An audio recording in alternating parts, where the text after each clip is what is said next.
33,5 Tombouctou. Radio Fréquence Santé.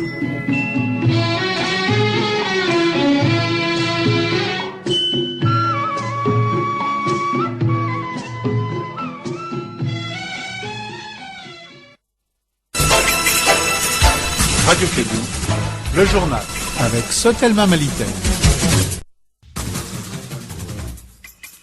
Il est 13h à Bamako, même heure dans la cité verte du Kénédougou où tous les yeux sont rivés. Sanogo et 17 de ses co-accusés sont à la barre pour répondre de complicité d'enlèvement et d'assassinat suite aux événements d'avril 2012 et les violents affrontements entre Béret Rouge et Béret Vert. Le programme Djigi Semedjira a procédé ce matin à la 7e session du comité national des pilotages. Ce programme vise à vaincre l'extrême pauvreté. On en parle au cours de ces 13 heures.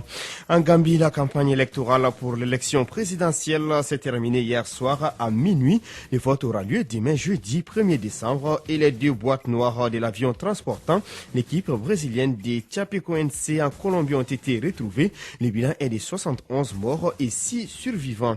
Et puis, nous allons parler de la tenue hier de l'Assemblée générale extraordinaire de la Fédération malienne de football tenue hier à Sikasso. Les points en fin d'édition avec Sekou Kone. Voici pour vous les sommaires. Aruna Tidjaniba est au microphone.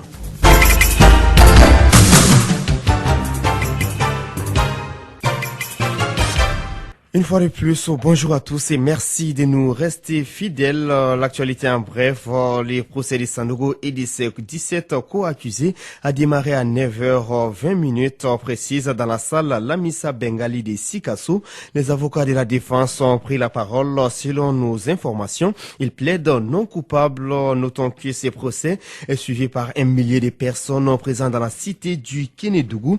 Un important dispositif sécuritaire a été mis en place pour sécuriser l'événement. L'entrée en salle Lamissa Bengali est conditionnée à la présentation d'un badge personnalisé et aux fouilles corporelles d'une grande minutie.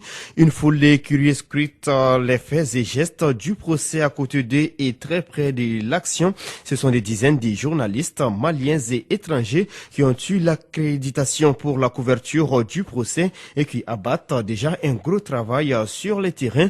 Le général Sanogo et ses compagnons sont accusés de complicité d'enlèvement et d'assassinat suite aux événements d'avril 2012 et les violents affrontements entre Béret Rouge et Béret Vert. Nous allons y revenir avec nos envoyés spéciaux sur place.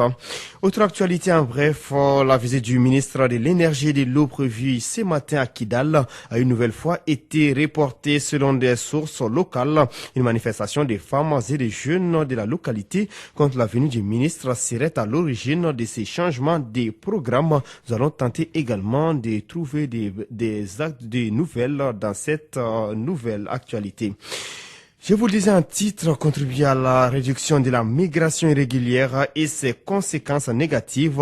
C'est l'objectif d'un atelier de restitution des résultats du projet valorisation des fonds transférés par les migrants. Il est organisé par l'initiative Migrants et Développement. Il vise à améliorer des connaissances sur la migration. Écoutons Omar Sidibé. Il est le président de l'association Initiative Migration et Développement Immigrade au micro d'Astan Diawara.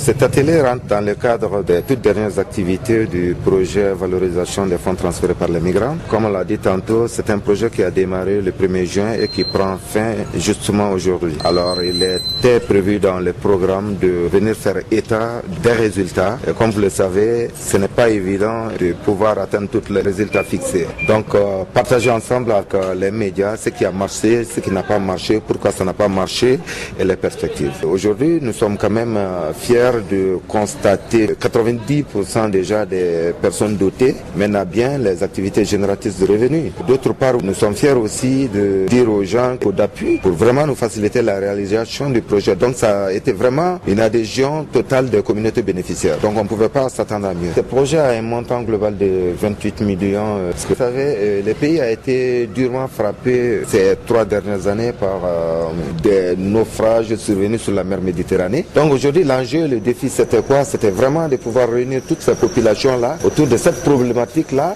poser les débats et voir ensemble quelles sont vraiment les pistes de solutions pour que les jeunes ne continuent pas à aller vraiment se sacrifier, se donner la vie dans la mer Méditerranée. Omar Sidivier, président de l'association Initiative Migration et Développement Immigrade. Faire le point des activités menées en 2016 jusqu'au 30 septembre, c'est l'une des questions majeures de la 7e session du Comité national des pilotages du programme des filets sociaux Djigui Semediri. Le programme vise à vaincre l'extrême pauvreté. Cette session qui débute ce matin, ici même à Bamako, a pris fin il y a environ 1 heure de temps. Écoutons Mahmoud Alissako, coordinateur du programme au micro d'Etienne Niari. Le programme Filets sociaux Djigui Semediri, qui est une opération d'envergure nationale de transfert monétaire, est confronté essentiellement à l'insécurité.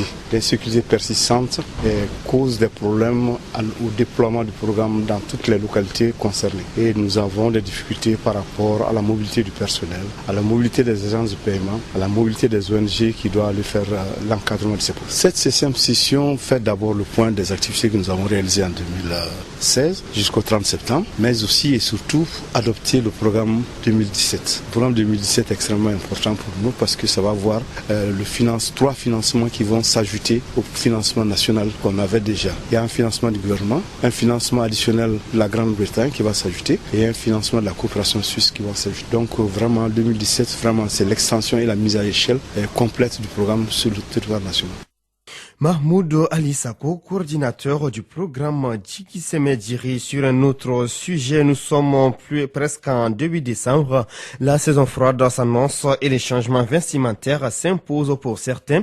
Ils commencent déjà à se rendre au marché de pullovers, jaquettes, gants ou même des cache-nez, ce qui fait du coup un bon chiffre d'affaires pour les vendeurs. Etienne Niaré a fait un tour au marché suivant son reportage.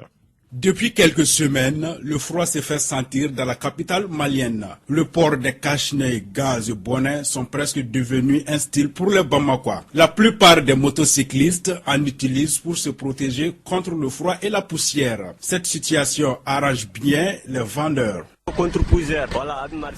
Le contre-poussière marche beaucoup. On peut vendre 1 à 2 douzaines par jour. À chaque période, on les achète. Le constat est autre pour les vendeurs de pullovers et de jaquettes. Le marché est plutôt timide au dire de Oumar Sanou, commerçant.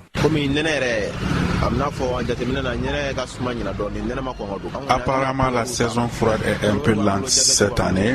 On a des pullovers et des jaquettes à vendre, mais il n'y a pas trop de marché par rapport à l'année passée. Tout cela est dû à la situation actuelle du pays. Tout est dur, raison pour laquelle on essaie de les vendre moins cher. Il faut se protéger en cette période de froid pour éviter certaines maladies, nous explique un agent de la santé, Aruna Sogoba. L'appel que je peux lancer vraiment à tout le monde, vraiment pendant cette période au changement climatique, parce que tout le monde, il faut se protéger en portant vraiment des tenues correctes, en même temps protéger les enfants, éviter de laver les enfants tôt le matin. Bon, comme tout le monde le sait, les enfants, quand ils vont à l'école, ils peuvent laver les pieds, il faut bien les masser avec les pommades, en même temps de protéger les narines. Tout le monde, surtout ceux qui sont sur la moto, maintenant porter les bavettes, les masques, au moins se protéger très bien les nez et puis la bouche.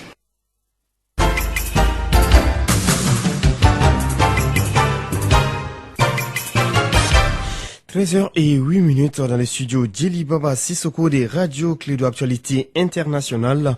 En Gambie, la campagne électorale pour l'élection présidentielle s'est terminée hier soir à minuit. Le vote aura lieu demain jeudi 1er décembre. Yaya Jammeh, président depuis 22 ans, est candidat à sa propre succession pour l'homme fort des Banjul qui tient tous les arcanes du pays. Cette réélection devrait être une formalité en face de lui. Adama Barrow, candidat unique de l'opposition, a multiplié les critiques contre le président. Cette campagne de 15 jours est donc terminée. Les attentes de la jeunesse, notamment, sont très grandes. Après les États-Unis, c'est au tour de l'Union européenne d'envisager de plus en plus sérieusement la possibilité de prendre des sanctions ciblées contre des personnalités congolaises qui auraient été impliquées dans la répression des manifestations ou les arrestations arbitraires qui se sont multipliées ces derniers mois dans les pays. Les députés européens sont sur le point d'adopter cette semaine une résolution qui va à ce sens. Pour la première fois, les députés européens établissent une liste des personnes qui devraient être visés par ces sanctions. Selon eux, cette résolution vise à faire pression sur le Conseil des ministres des Affaires étrangères de l'Union européenne qui se réunira le 12 décembre prochain. Kigali a mis ses menaces en exécution. Les parquets rwandais a annoncé hier soir l'ouverture d'une enquête sur le rôle des 20 responsables français dans le génocide de 1994 dans les pays. Le Rwanda accuse depuis des années la France de participation dans les massacres qui, à partir d'avril 1994, ont fait environ 80 800 000 morts. Voilà, essentiellement parmi la minorité Tutsi. Cette décision de la justice rwandaise devrait de nouveau affecter les relations diplomatiques entre les deux pays. Dans un communiqué, le procureur général du Rwanda, Richard Muhumuza, demande aux autorités françaises de coopérer. Pas de répit pour l'offensive contre les quartiers rebelles d'Alep alors que l'exode des civils s'accélère. 20 000 personnes ont fui Alep Est au cours des dernières 48 heures, selon les porte-paroles du comité international de la Croix-Rouge à Alep. Il semble que les troupes du régime soient déterminées à profiter de leur élan pour consolider et améliorer les gains sur les terrains.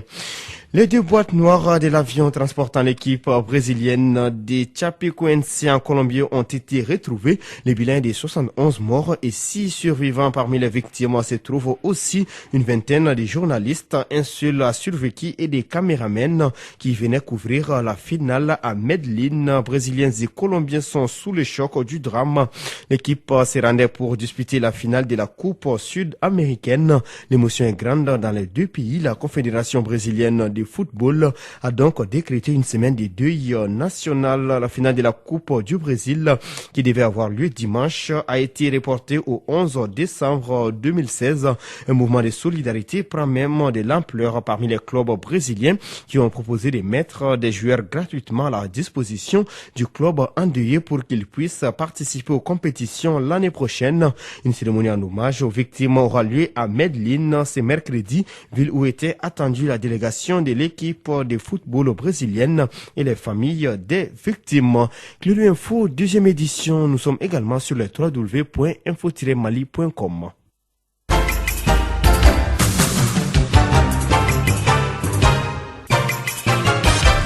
Radio Clédou que vous pouvez également capter sur les 103.5 depuis la cité du Kénédougou. Culture à présent, lancement hier de la version 2017 de Maxi Tour School.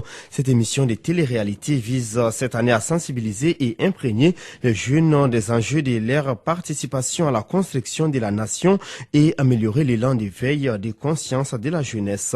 Écoutons Soumaïla Balodi, président de Prestige Consulting au micro d'Astan Diawara. L'édition Maxi Tour School de cette année, la 17e édition pour être précis, c'est pour mettre bien sûr l'accent particulier bien sûr à la prise de parole par les élèves eux-mêmes, enfin bien sûr de répondre aux questions. Nous avons beaucoup évolué bien sûr dans les années précédentes dans la question bien sûr écrite, etc. Et cette année nous voulions bien sûr les faire réagir, parler eux-mêmes, enfin bien sûr de nous faire comprendre ce qu'ils veulent dire. Aussi bien sûr parcourir le Mali tout entier, même dans les plus profonds bien sûr dans les villages. Et voilà pourquoi nous voulons travailler avec la TNT-SAT qui est vue partout, parce qu'il permet bien sûr quand même bien sûr aux villageois même de regarder la télé à partir d'une simple batterie. Les innovations, c'est ce que je viens de dire tout à l'heure, nous allons permettre aux élèves bien sûr d'être leurs propres messagers. À l'instant, Soumeila Balodi, président des Prestige Consulting, initiateur de l'émission de télé-réalité Maxi Tour School. Et puis, sport du football à la demande du tribunal arbitral du sport TAS. La Fédération malienne de football a tenu une assemblée générale extraordinaire ce mardi 29 novembre dans la capitale du Kénédougou. Une assemblée qui s'est soldée par la réduction des peines de certains dirigeants suspendus. Koukouni. Les sujets à débattre lors de cette Assemblée générale extraordinaire de la Fédération malienne de football étaient des questions relatives à la révocation de M. Yeli Sissoko, ancien membre du comité exécutif de la FEMAFOOT, la cooptation de certains membres, la sanction individuelle qui frappait certains responsables, entre autres. Si elle a eu la main lourde lors de l'AG du 31 octobre 2015, dont les décisions prises avaient été invalidées par les TAS le 4 octobre dernier, dernier, la Fédération malienne de football a cette fois-ci, en présence des représentants de la FIFA et de la CAF, accordé la grâce en réduisant la peine pour les responsables sanctionnés. Ainsi, le président du Djoliba Athletic Club, Tidjane Medianyambele, et l'ancien ministre Mamadou Dipafane, auparavant radiés à vie, ont vu leur peine réduite à 5 ans de suspension de toute activité liée au football. Ceux qui écopaient de 10 ans, dont l'ancien deuxième vice-président de la fédération, également président de la Ligue de Tombouctou, Salah Babi, écopent désormais de 3 ans de suspension. Enfin, l'instance dirigeante du football national a gracié 5 autres responsables qui écouraient sous le poids de 5 ans de suspension. Concernant la révocation de M. Yeli Sissoko, elle a été approuvée par l'Assemblée à hauteur de 33 voix sur 33, tout comme la cooptation récente des membres au sein du comité exécutif de la Fédération malienne de football. Merci Sekou Kone pour toutes ces explications. L'actualité sportive reprend ses droits juste après cette édition en langue nationale Bamana. Je vous rappelle les principaux titres avant de nous séparer. Les yeux sont rivés vers la cité du Kénédougou, Sanogo et 17 de ses co-accusés sont à la barre pour répondre de complicité d'enlèvement et d'assassinat suite aux événements d'avril 2012 et les violents affrontements entre Béret Rouge et Béret Vert. La visite du ministre de l'Énergie et de l'Eau prévue ce matin à Kidal a été une fois de plus reportée. Selon des sources locales, une manifestation des femmes et des jeunes de la localité contre la venue du ministre serait à l'origine de ces changements de programme. En Gambie, la campagne électorale pour l'élection présidentielle s'est terminée hier soir à minuit. Le vote aura lieu demain jeudi 1er décembre. Les 2 boîtes noires de l'avion transportant l'équipe brésilienne de Chapecoense en Colombie ont été retrouvées. Le bilan est de 71 morts et 6 survivants. Et puis la Fédération malienne de football a tenu hier son assemblée générale extraordinaire à la demande du TAS, une assemblée soldée par la réduction des peines de certains dirigeants. Nous sommes au terme de cette édition, la deuxième des Clédou Actualité, les 13h17. Présentation Aruna Tidjaniba avec la complicité technique de Fatou Fall. Radio Clédou, le journal avec Sotelma Malitaire.